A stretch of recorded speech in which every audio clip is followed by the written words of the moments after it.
नमस्कार दर्शकों, इस समय हमारे साथ स्टूडियो में मौजूद है पवन गुप्ता जी, जो कि हमारी रियासत जम्मू कश्मीर के मिनिस्टर ऑफ स्टेट है फाइनेंस डिपार्टमेंट के। और हम इनसे जानेंगे कि किस तरीके से इन्होंने अपना पॉलिटिकल कैरियर शुरू किया। पवन जी, आपका हमारे स्टूडियो में स्वागत है। क्या आपकी सोच थी, पॉलिटिक्स ही क्यों आपने अपनी लाइफ में चुनी? विजय जी, आपने पूछा कि आप पॉलिटिक्स में क्यों आए। जी, पॉलिटिक्स में शायद मैं कहूँगा कि शुरू में तो मेरा कोई इरादा नहीं था पॉलिटिक्स में आने का। जी, क्योंकि आप जानते हैं कि मैं जिस फैमिली से बिलोंग करता हूँ जी, उसमें 1952 से लेकर जी, और 2002 तक मेरे स्वर्गीय पिताश्री लाला शिवचंद्र जी जी, वो पॉलिटिक्स में रहे। जी, बिल्कुल। और जब तक वो पॉलिटिक्स में थे तो मैं पॉलिटिकली तो एक्टिव था, पर मैंने लेजिस्लेटिव राजनीति में कभी जाने के लिए बारे में सोचा नहीं, इरादा नहीं बनाया। इरादा नहीं बनाया। लेट 90s के अंदर में बहुत सारे मेरे दोस्तों ने, मित्रों ने और बहुत सारे लोगों ने इस बात के ऊपर जोर दिया कि आप पॉलिटिक्स में आइए। और मैं पॉलिटिक्स में, मैंने कहा मेरे पिताश्री दो आदमी करके अच्छे नहीं लगते हैं पॉलिटिक्स में, वो चल रहे हैं, मैं उनकी मदद करता हूँ, वो बहुत अलग है।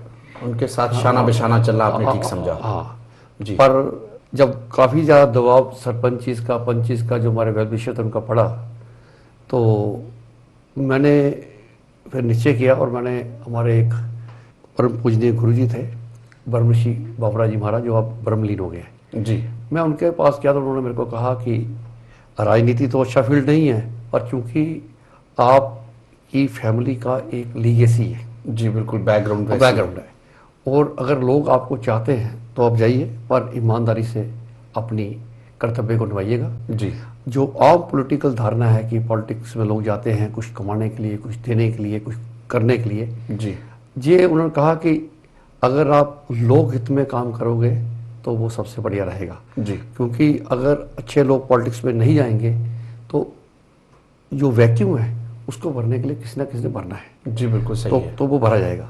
तो उनके आदेश से ही मैं पॉलिटिक्स में आया। आने के बाद तो सफलता हाथ में नहीं लगी, क्योंकि 2002 का जब मैं चुनाव लड़ने लगा तो उस वक़्त हमारी ही पार्टी के दो हिस्सों में बंट गई, एक स्टेट मोर्चा बन गया और एक भारतीय जनता पार्टी रही। जी, उस टाइम पे वो जब स्टेट मोर्चा बना तो उसका नुकसान ये हुआ कि उन्होंने हमारे खिलाफ ही प्रचार किया और उसकी वजह से मैं वो चुनाव हार गए। उसके बाद में फिर मैंने कड़ी मेहनत की, 2008 में पहुंचे। 2008 के अंदर में, उस चुनाव के अंदर में तो काफ़ी हम बहुत मात्र थोड़े से वोटों से हम हारे। जी, बिल्कुल। उसमें जो चुनावी धांधलियाँ की गई उसकी मैंने रिट पिटीशन भी फाइल की थी। जी, और जो हाई कोर्ट में लंबित पड़ी है। जी पवन जी, छोटे शब्दों में ये कहे कि अल्टीमेटली आपके पास जो थी पेरेंटल जीन्स में ही पॉलिटिक्स थी। जी पवन जी, एक अहम चीज आपसे ये पूछना चाहूंगा कि आपके पिताजी भी पॉलिटिक्स में रहे, लेकिन उनके स्वर्गवास होने के बाद जब नए कोई एमएलए चुन के आए तो आज क्या क्या आपको लगता है कि उधमपुर को ये मिलना चाहिए था जो नहीं मिला, और क्या क्या परेशानियों का सामना लोगों ने किया जो आप चाहते हैं कि अगले समय में उन लोगों को उन परेशानियों के से आप निजात दिलवाएंगे? देखिए, सबसे बड़ी जो समस्या जो पिछले 12 साल में रही जी, विजय जी, उसमें उधमपुर का विकास गुम हो गया, कहीं मिला ही नहीं विकास। जी, आप तो चूंकि उधमपुर को जानते हैं बड़े अच्छे तरीके से आप, तो मैं ये आपको कहूँगा कि आप जब आप उधमपुर में गए, आपको 12 साल में बद से बदतर होता उधमपुर दिखाई दिया। जी, बिल्कुल। उधमपुर की सड़कों की हालत, उधमपुर के अंदर में सेंट्रल सीवेज सिस्टम नहीं, उधमपुर के चारों तरफ गंदगी के अंबार और गाँव की सड़कों की कंडीशन इतनी बुरी, उधमपुर के अंदर में विकास के नाम पर कुछ भी नहीं हुआ पिछले 12 साल में। ये आप अंदाज़ा लगा सकते हैं कि अगर लोगों ने 2014 के अंदर में विश्वास व्यक्त किया एक आज़ाद कैंडिडेट में, जिस वक्त माननीय मोदी जी की हवा पूरी चरम सीमा पर थी और बिल्कुल उस आंधी के अंदर में, उस सुनामी के अंदर में बड़े से बड़े दरख्त भी ढह गए, बड़े से बड़े दरख्त, मैं कांग्रेस के नेताओं की बात कर रहा हूँ, जिनको लोग सोचते थे कि ये इनविंसिबल है, जिनको कोई हिला नहीं सकता। जी, बिल्कुल। और जिस सिर्फ कई ऐसे दिग्गज नेता जो हार गए, इसमें कोई दूसरी राय नहीं। जिस सिर्फ एक जो मैंने जो लगातार लोगों से संपर्क रखा, उनकी जन समस्याओं को उजागर करके, खाली उजागर ही नहीं किया, हल समाधान करने की करने कोशिश भी की। हमने समाधान करने की भी कोशिश की। ये उधमपुर की जनता का एक अभूतपूर्व, जो मैं कहता हूं उनका योगदान योगदान था, है। जो जिसको मैं समझता हूं कि ये एक हिस्ट्री जो क्रिएट की है, जो उधमपुर के लोगों ने की। मतलब आप कहना चाहते हैं कि ये जीत आपकी नहीं, जनता की उधमपुर जीत। की जनता की है, उधमपुर की। जिन्होंने ऐसी वर्ष कंडीशन होने के बावजूद भी आपको जिताया, आपको आगे लाया और आज आप राज्य मंत्री भी बने। भारी मतों से उन्होंने जिताया, भारी मतों से हम जीते। और ये मेरी जीत नहीं है, ये उधमपुर की जनता की जीत है। जी बिल्कुल। एक जो विश्वास उन्होंने मेरे अंदर व्यक्त किया, मैं उनके आगे नतमस्तक हूं कि उन्होंने बहुत एक इतना बड़ा भरोसा किया और भरोसा करके मुझे भेजा, क्योंकि 12 साल लगातार संघर्ष मैंने किया। जी बिल्कुल। इसमें पिछली बार जीत के कगार पर पहुंचकर भी चुनावी धांधलियों में से अभी वो मेरी चुनावी याचिका लंबित है हाई कोर्ट में।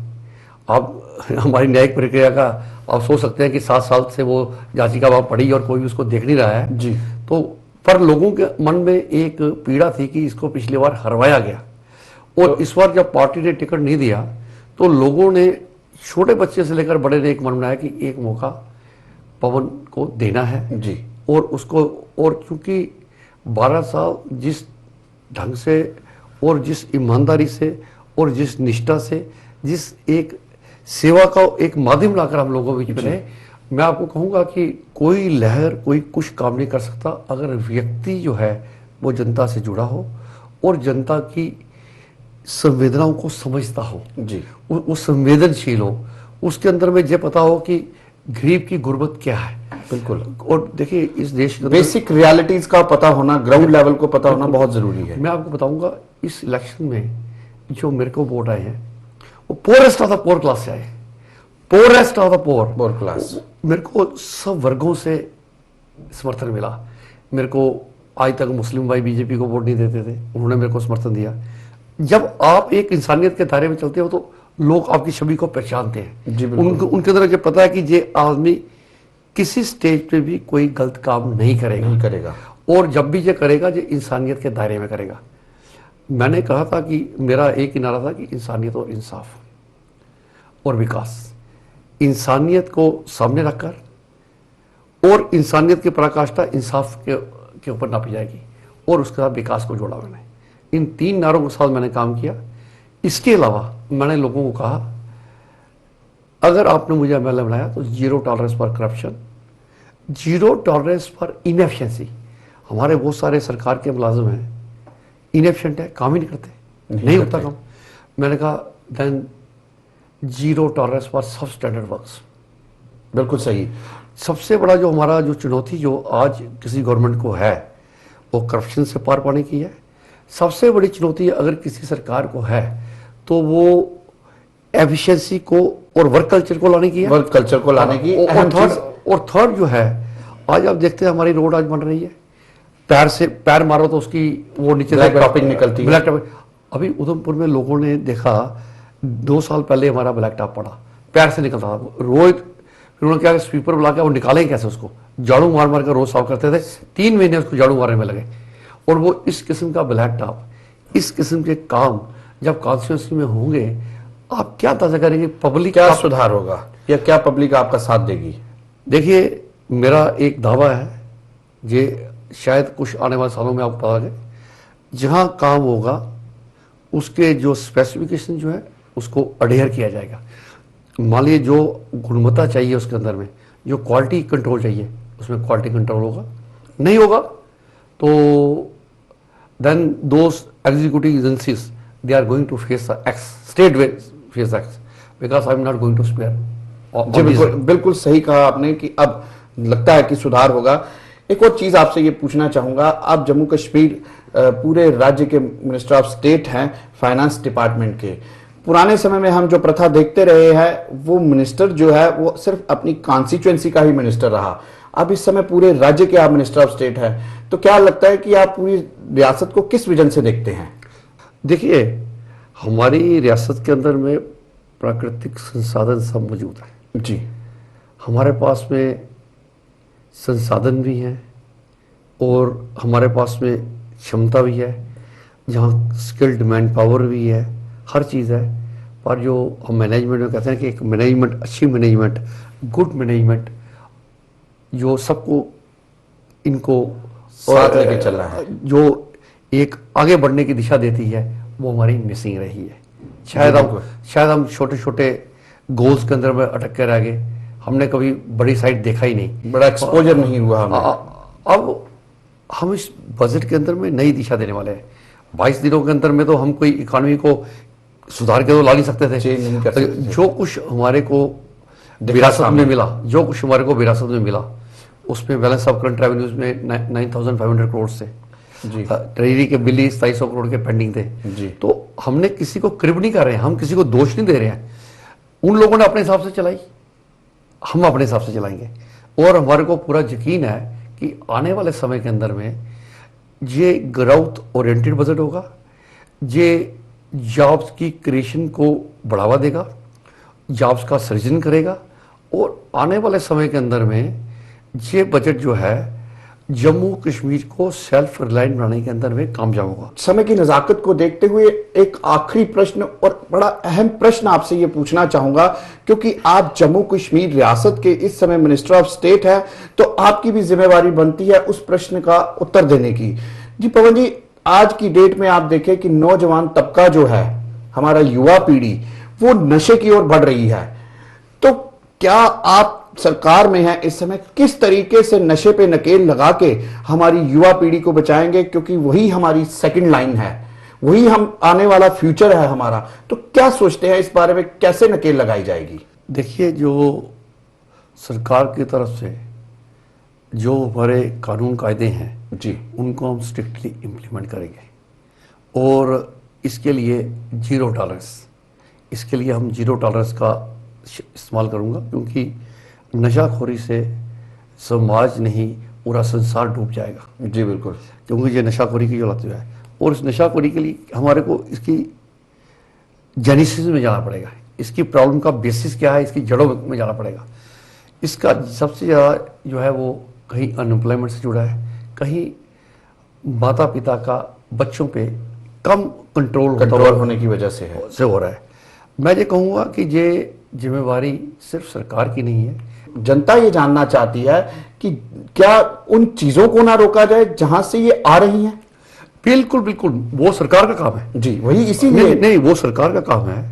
देखिए, नशे की लत से दूर करना, हम जब बच्चों को मॉरल एजुकेशन देंगे घर में, जब हमारे घर के अंदर का माहौल अच्छा होगा, दुनिया की कोई ताकत उस बच्चे को वहाँ से ढक नहीं सकती। आज हमारे अंदर में संस्कारों में कमी आ रही है, हम अपने पुरानी संस्कारों से विमुख हो रहे हैं, उसकी वजह से ये प्रॉब्लम आ रही है। इसमें सरकार और समाज दोनों को मिलकर काम करना है। इसमें अकेली सरकार काम करे वो भी संभव नहीं है, अकेला समाज काम करे तो वो भी संभव नहीं है।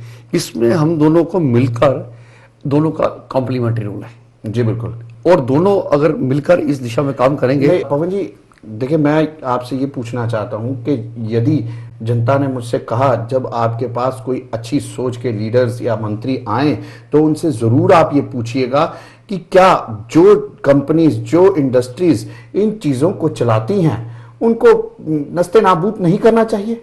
मैं कहता हूं बिल्कुल नेस्तनाबूद करना चाहिए।